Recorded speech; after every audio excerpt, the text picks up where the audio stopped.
1959 সালে আয়ারল্যান্ডের উদ্যোক্তা ও জনহিতৈষী আর্থার গিনেস ডাবলিনে গিনেস ব্রিউরি নামে একটি প্রতিষ্ঠান গড়ে তোলেন। পরবর্তী সময়ে গিনেস ব্রিউরির ব্যবস্থাপনা পরিচালক হন স্যার হিউ বিভার। গিনেস বুকের ধারণাটা প্রথম বিভারের মাথা থেকে আসে। তার সঙ্গে যমজ ভাই নরিস ম্যাকওয়াটার ও রস ম্যাকওয়াটার মিলে 1955 সালে আগস্টে লন্ডনে বুকের শুরুটা করেন। তখন থেকেই পৃথিবীর অদ্ভুত, চমকপ্রদ, অনন্য, চূড়ান্ত বা অভাবনীয় অর্জন গিনেস বুকে সংরক্ষণ করে রাখা হচ্ছে। বিশ্ব রেকর্ডধারীর হাতে তুলে দেওয়া হচ্ছে সনত।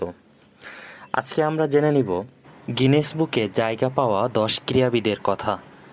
প্রথমেই আসি ভারতের কিংবদন্তি ক্রিকেটার সচিন টেন্ডুলকারের কাছে। সচিন টেন্ডুলকার গিনেস ওয়ার্ল্ড রেকর্ডসের মালিক।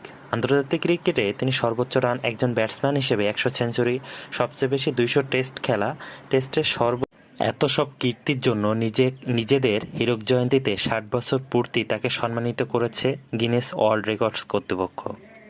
এরপর আসি লিওনেল মেসির কথায়। লিওনেল মেসির অসাধারণ অর্জনের পাশাপাশি তিনি রেকর্ড গড়েছিলেন 44টি ট্রফি জিতে গিনেস বুকে নাম তুলেছেন।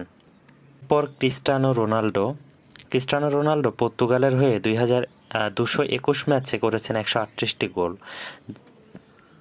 টেনিসে অভাবনীয় 30টি রেকর্ড গড়ে গিনেস বুকে নাম তুলেছেন রজার ফেদেরার।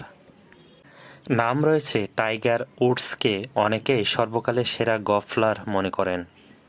এই লিস্টে নাম আছে পদক জেতা মাইকেল ফেলপস, সাঁতার অঙ্গনের শেষ কথা যেন তিনি। এরপর নাম রয়েছে বিশ্বের দ্রুততম মানব Usain bolt.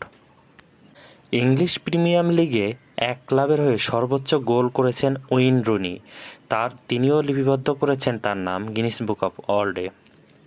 Guinness book of ওয়ার্ল্ডে নাম লিখিয়েছেন ডেলে আলির। এরপর সর্বশেষ উন্মুক্ত যুগে মেয়েদের একক রেকর্ড 23টি গ্র্যান্ড স্লাম জিতেছেন সেরেনা উইলিয়ামস।